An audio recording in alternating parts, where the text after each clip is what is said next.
চলিব চৰকাৰ এটা সময়ত এইবিলাকৰ ফলত কি হয় যে এই চৰকাৰখন বৰ কৰা আৰে আমাৰ হাতত একোৱে পৰা নাই কেনেকে আমি কৰাত হল বলে স্যার দ্বিতীয় অফিসত গলে পয়সা দিব লাগে ডিসিত গলে দিব লাগে অমুকত গলে দিব লাগে এতিয়া মণ্ডলে উঠোৱা পইচাটোৰ ভাগটো কোনো মন্ত্ৰীয়ে নাপায় এটো কলেও মই বিশ্বাস নকৰো কোনোবাই পায় বুলি কিন্তু বদনামটো আমাৰ মূৰতে হৈ থাকিব লাগে যোৱাকালি মোক আমাৰ মই যাৰ পৰা লিষ্ট লওঁ দ্বিতীয় অফিসৰ 382 জন দালালৰ নাম দিছে আৰু হেবা প্ৰপাৰ্টি লিষ্টখন ইমান ইমপ্ৰেছিভ দেখিলে ভাল লাগি যায় যে অসমত ইমান মানুহৰ ডেভেলপ হৈছে very very impressive list কেতিয়াবা সিহঁতক থপিয়াব লাগিব এইটো বেলেগ কথা but list is very impressive এতিয়া নাহিলে আমাৰ দায়িত্ব কমি গল যি কৰিলে আগত আমি কেৰি কৰিব নাযাম but we have to change অসমখনক যদি আমি ভাল পাওঁ অসমখনৰ কথা যদি আমি চিন্তা কৰোঁ আমি যদি নিজে শুদ্ধ নহওঁ নিজে যদি আমি অসমখনক সেৱা কৰিব আগবাঢ়ি নাহোঁ কোনো ব্যক্তিয়ে নোৱাৰে ইট হেজ টু বি কাম ফ্ৰম উইদিন যে নহয় এখন মোৰ ষ্টেট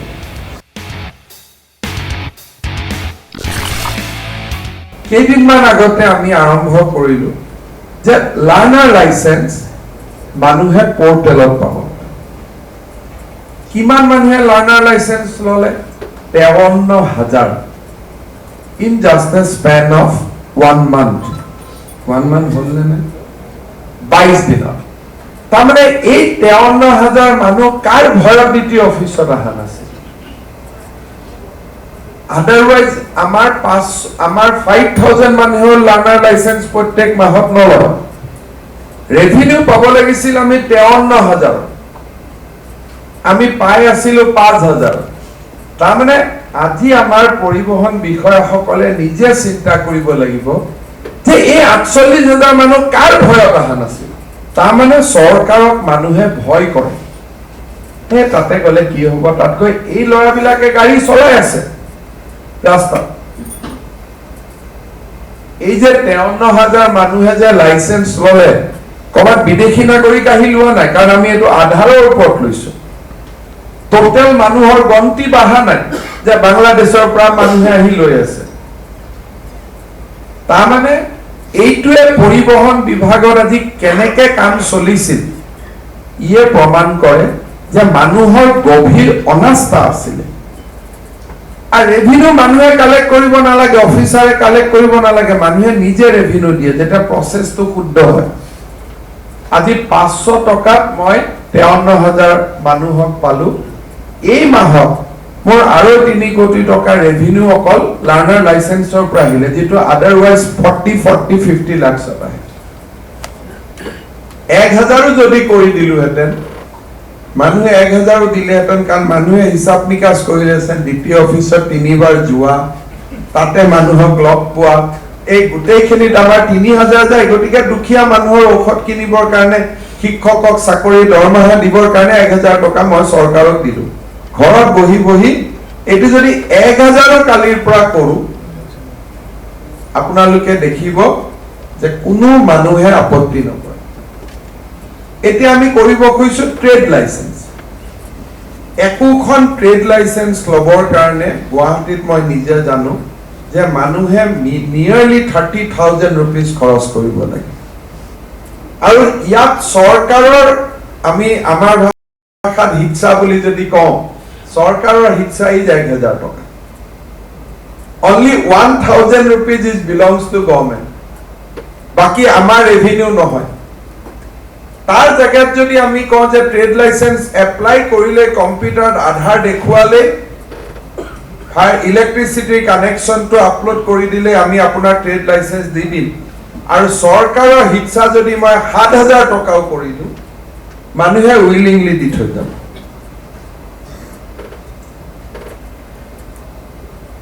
এই কথাবিলাকে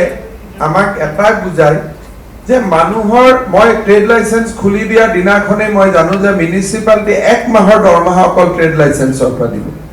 ইমান মানুহে ট্ৰেড লাইসেন্স ল'ব খুচি হাঁহি ল'ব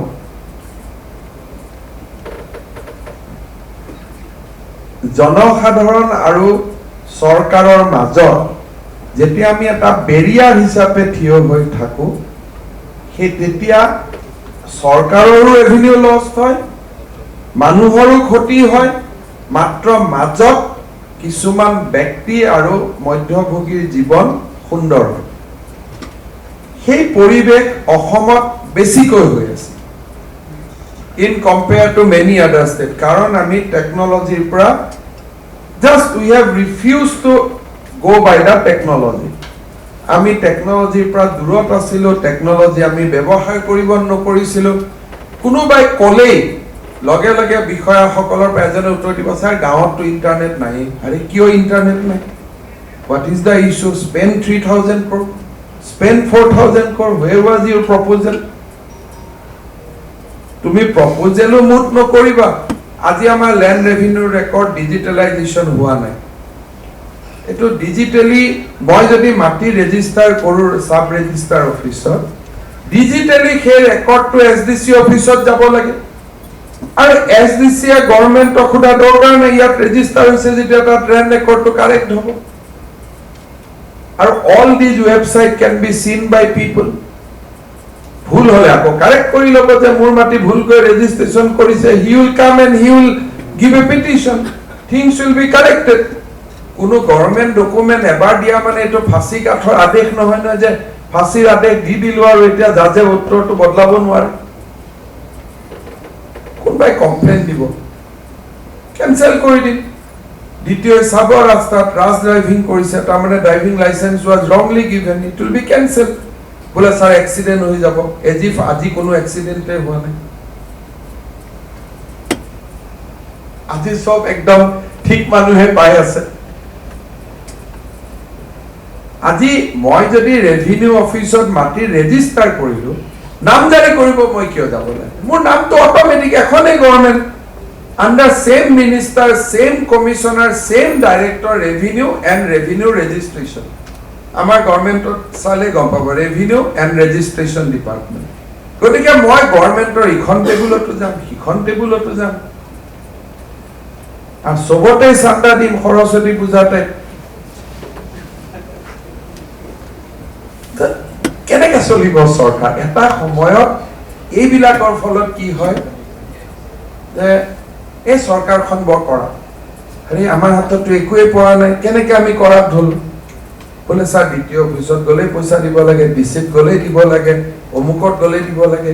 এতিয়া মণ্ডলে উঠোৱা পইচাটোৰ ভাগটো কোনো মন্ত্ৰীয়ে নাপায় এটো কলেও মই বিশ্বাস নকৰো কোনোবাই পাই বুলি কিন্তু বদনামটো আমাৰ মূৰতে হৈ থাকিব লাগে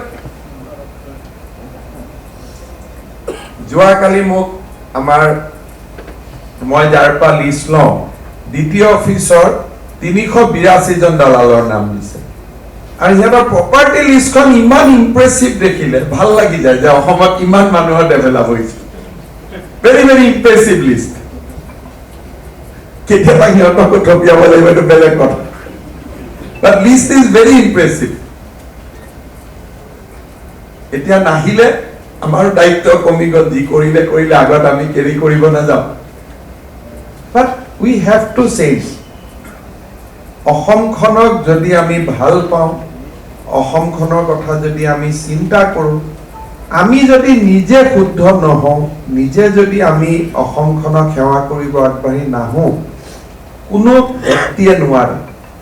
ইট হ্যাজ টু বি কাম ফ্ৰম উইদিন যে নহয় এখন মোৰ ষ্টেট আজি যদি এজন নিবনুৱা ল'ৰা কেতিয়া চাকৰি পায় কোনেও নাজানে he may get a job he may not get a job he যদি ৰেজিস্ট্ৰেশন কৰিব আহি 3 দিন এমপ্লয়মেন্ট এক্সচেঞ্জত ঘুৰিব লাগে পইচাৰ কথা বাদ দিও মই পইচালৈকে যোৱাই নাই মই ধৰি লৈছো যে ইয়াত কোনো টকা পইচা নাই কিন্তু 3 দিন ঘৰৰ পৰা অহা মানে he has to spend not less than 600 to 500 আৰু এমপ্লয়মেন্ট এক্সচেঞ্জত ৰেজিস্টাৰ মানে চাকৰি নহয় it is just a process যে চাকৰি পোৱাৰ কাৰণে নম্বৰ এটা স্ট্যান্ডার্ড ফর্ম খনত লিখা থাকে what is the employment exchange number actually government কিয় নম্বৰটো লিখা ৰাখে government এই নম্বৰটো ৰাখে only for statistics purpose basically employment exchange is for what এই ৰেজিষ্ট্ৰেচন নাম্বাৰটোৰ পৰা একো নাপায়, কাৰণ হাইকোৰ্টে কৈ দিছে যে এমপ্লয়মেণ্ট এক্সচেঞ্জে ৰেজিষ্ট্ৰেচন নম্বৰৰ পৰা চিলেক্ট কৰি নাম পঠাব নোৱাৰে। ফৰ্মেল ওপেন এডভাৰটাইজ হ'বই লাগিব। There was a time when 1:3 vacancy আমি ফৰৱাৰ্ড কৰি দিছিলোঁ, তাৰ পৰাই চাকৰি হৈছিলে। কোনোবা স্কিলত লাগে এমপ্লয়মেণ্ট এক্সচেঞ্জত লিখিছিল নাম পঠাবৰ কাৰণে। Those were days 20-25 years before. আজিতো একো নাই, নিউজ পেপাৰ দিবই লাগিব, পোৰ্টেলত দিবই লাগিব, টিভিত এডভাৰটাইজ দিবই লাগিব। So গভৰ্ণমেণ্টৰ কাৰণে it is nothing but a statistics. এছেম্বলিত উত্তৰ হ'লে অসমত কিমান নিবনুৱা আছে সেই কথাটো জানিবৰ কাৰণে এই ডাঙৰ মেকানিজম। বাট যদি আমি ইয়াক ইণ্টাৰনেটত আনিব পাৰোঁ, then how we can use it. আমাৰ এমপ্লয়মেণ্ট এক্সচেঞ্জ ডিপাৰ্টমেণ্টটো চলি আছে কিহত, যে completely for the purpose of registration. এটা ৰেজিষ্ট্ৰেশ্যনৰ কামৰ পৰা আমি মুকলি হ'লোঁ। Now we can do a data mining, যে MA পাছ কৰা ল'ৰা কিমান নিবনুৱা হৈ আছে, কম্পিউটাৰ টিক মাৰিলে আমি পাম। MBA পাছ কৰা ল'ৰা কিমান হৈ আছে, ফাৰ্মাচী পাছ কৰা ল'ৰা কিমান হৈ আছে, লেব টেকনিচিয়ান পাছ কৰা ল'ৰা কিমান হৈ আছে। বোলে ইয়াত কোনো ল'ৰা নিবনুৱা হৈ থকা নাই, তাৰমানে অসমত ইয়াৰ পটেনচিয়েল আছে। আমি গভৰ্ণমেণ্টক ক'ব পাৰিম যে আপোনালোকৰ পলিচিটো চেঞ্জ কৰক। বোলে আজি গভৰ্ণমেণ্টে ডিচিশ্যন লৈছে যে অল ইঞ্জিনিয়াৰিং গ্ৰেজুৱেটছক আমি এই ধৰণে সহায় কৰিম। নাম্বাৰটো ক'ৰ পৰা আহিব? আজি পোৰ্টেলত আছে কাৰণে 1 মিনিটতে মোক নাম্বাৰটো দিব পাৰিব। হু আৰ বি, হু আৰ এমটেক, তাৰো ডাটা হ'ব। ফাৰ্ডাৰ মাইক্ৰ' লেভেলত গৈ আমি উলিয়াব পাৰিম হু ইজ তাৰ কাৰ দায়িত্ব ক'ত কেনেকৈ আছে। Then employment exchange department can take up further skilling. যে ইমান আণ্ডাৰ মেট্ৰিক পৰীক্ষাৰ ল'ৰা ৰেজিষ্টাৰ কৰি আছে, can we propose a open schooling. এই ল'ৰাবিলাকক আমি অপেন স্কুলৰ দিন ধৰি আণ্ডাৰ মেট্ৰিকৰ ল'ৰাবিলাক আমি মেট্ৰিকুলেট কৰিম। চ' নাও director of employment exchange instead of a mere registering authority, actually we can be facilitators. যে নহয় ল'ৰাবিলাকক আমি শিকাম, পঢ়াম, আৰু ফাৰ্ডাৰ স্কিলিং কৰিম, আৰু আমি তেওঁলোকক ফৰ এমপ্লয়মেণ্ট আনএমপ্লয়ড ৰেজিষ্টাৰ কৰিলে, বাট during the registration period we will make them employable, we will make them a potential candidate for employment. আজি আমাৰ ইমান বাহিৰৰ পৰা naukri.com কিমান চাকৰি পৰ্টেল ওলাইছে। Now employment department can create a big job portal, যে এইটোত ইভেন মাদ্ৰাজৰ ল'ৰা ইয়াতে মাৰিব লাগিব অল অভাৰ ৱৰ্ল্ডত কি চাকৰি আছে চাবৰ কাৰণে। Can't we take up a project that our employment department will create a big portal which is more powerful than naukri.com? যাত অসম চৰকাৰৰ পৰ্টেলত বেংগলোৰ ল'ৰাটাইও হিট কৰিব লাগিব যে ক'ত চাকৰি আছে মই চাবৰ কাৰণে। All private players will advertise আমাৰ পৰ্টেলটো।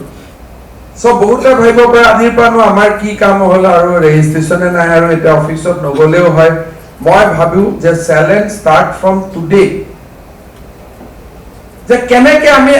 এতিয়া আমাৰ ৰোলটো আমি যিহেতু পৰ্টেলত হৈ থাকিব, আমি মাজে মাজে চেক কৰি থাকিম।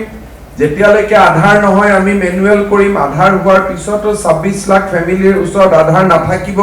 Because of NRC issue. Some window will keep open for manual registration, but আমাৰ কাম এইটো নহয়। মই ভাবো নেক্সট 6 মান্থত Assam Employment Department, Skill Department should come out with a big portal. যে ইয়াত চালে গভৰ্ণমেণ্ট, নন গভৰ্ণমেণ্ট, অভাৰচিজ সব চাকৰি খবৰ এইটো পৰ্টেলত পোৱা যায়। Then keep data before budget to the finance minister, যে বাইদেউ ইমান মানুহ কিন্তু নিবনুৱা হৈ আছে, MA পাছ কৰা ল'ৰা ইমান, MSc পাছ কৰা ল'ৰা ইমান, PG পাছ কৰা ল'ৰা ইমান, PU পাছ কৰা ল'ৰা ইমান। Do that data analysis. Economic statistics ডিপাৰ্টমেণ্টে এইটো এনালাইচিছ কৰিব নোৱাৰে। আজিৰ দিনত আমিও কৰিব নোৱাৰো। চিঠি লিখিম, মেনুৱেল আনিম, কাবাক খুজিম, প্ৰশ্নৰ উত্তৰ সংগ্ৰহ কৰি থকা হৈছে, এইটো উত্তৰে দিব লাগিব, কাৰণ we do not possess a very very reliable data. এতিয়া মোৰ ছাজেশ্যনটো আছিলে যে আজি আমি ৰেজিষ্টাৰ কৰিম, 3 বছৰলৈকে date registration will remain valid. আমি ধৰি লম যে 3 বছৰৰ ভিতৰত ল'ৰাজনে ক'ৰবাত চাকৰি পাব আৰু 3 বছৰত যেতিয়া সি চাকৰি নাপাব হি উইল ৰি-ৰেজিষ্টাৰ তেতিয়া আমাৰ 16 লাখ নিবনুৱা হৈ গ'ল 21 লাখ নিবনুৱা হৈ গ'ল will know the real fact because it is self entered আমি নিজে সোমাম আজিৰ পৰা কোনো নিবনুৱা ল'ৰা ছোৱালী এমপ্লয়মেন্ট এক্সচেঞ্জত আহিব নালাগে ঘৰত বহি আমি ৰেজিষ্টাৰ কৰিব পাৰিম মোৰ নামটো খালি মোক আধাৰখন লাগে যদি মোৰ আধাৰ নাই মই মেনুৱেলি কৰি থাকিম কিন্তু 31 মাৰ্চৰ ভিতৰত আমি অসমত সকলোকে আধাৰ দি দিম সেই ধৰণে আমি কামত আগবাঢ়িছো except those who have some problem left with NRC তেওঁলোকৰ কাৰণে মেনুৱেল উইন্ডোটো খোলা থাকিব আজি মই ভাবো যে এটা নতুন কাম আমি অসমৰ নিবনুৱা যুৱক যুৱতীৰ কাৰণে কৰিব পাৰিম at least we are saving 600 rupees from each of their pocket যে ঠিক আছে 600 টকা দিব নালাগে নেক্সট আমি এই ডেটাটো লৈ আমি আৰু কি কৰিম that work should start from today